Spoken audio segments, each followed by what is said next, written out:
মোদির প্রশংসায় Donald Trump, একমাত্র নেটওয়ার্ক 18 প্রশ্নের উত্তর। প্রধানমন্ত্রী নরেন্দ্র মোদির প্রশংসায় পঞ্চমুখ মার্কিন প্রেসিডেন্ট। বন্ধু বলে সম্বোধন করে সম্মান জ্ঞাপন। দ্বিপাক্ষিক বাণিজ্য চুক্তি নিয়েও আশাবাদী। Mr. President, this is Chandra Shrikant from India. Can you give us an update on the India-US trade deal? Mr. President, this is Chandra Shrikant from India. Can you give us an update on the India-US trade deal? Mr. President, First of all, I have great respect for your Prime Minister. He's a fantastic man and friend of mine, and we're going to have a good deal. First of all, I have great respect for your Prime Minister. He's a fantastic man and friend of mine, and we're going to have a good deal.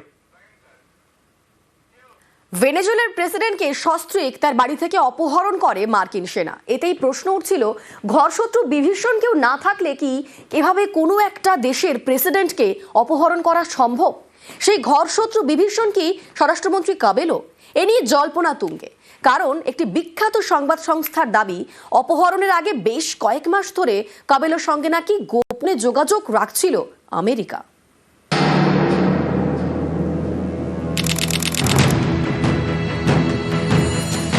23 January operation absolute resolve. ভেনেজুয়েলার president Nicolas Maduro মোরোস এবং তার স্ত্রী cilia ফ্লোরেসকে বাড়ি থেকে তুলে নিয়ে যায় America. তখনই প্রশ্ন উঠতে শুরু করে, ঘরশত্রু বিভীষণ না থাকলে মার্কিন সেনার এমন অপারেশন কিভাবে সম্ভব? দুর্গের মতো সুরক্ষিত বাসভবন থেকে যেভাবে দুজনকে নিয়ে যাওয়া হয়, সেটা কি ভেনেজুয়েলার কেউ সাহায্য না করলে সম্ভব?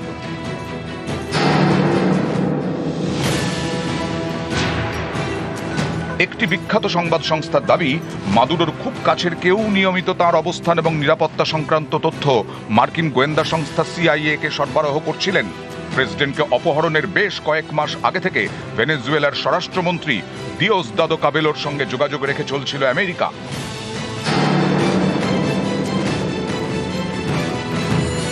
নিকোলাস মাদুরোর বিরুদ্ধে মাদক পাচারের অভিযোগ এনেছে মার্কিন প্রশাসন। কাবেলোর বিরুদ্ধেও দীর্ঘদিন ধরে যুক্তরাষ্ট্রের একই অভিযোগ। তাহলে অভিযানের সময় তাকে তুলে নিয়ে যাওয়া হলো না কেন? 2020-তে কাবেলোকে ধরতে $1 কোটি পুরস্কার ঘোষণা করে আমেরিকা। তাকে মাদক পাচার চক্রের অন্যতম মাথা হিসেবে অভিযুক্তও করে।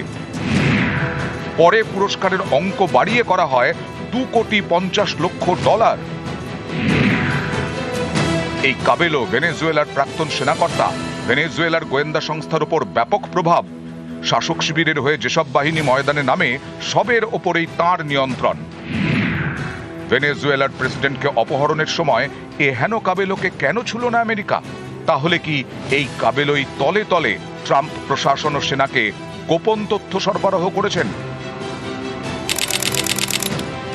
এ নিয়ে জোর জল্পনা।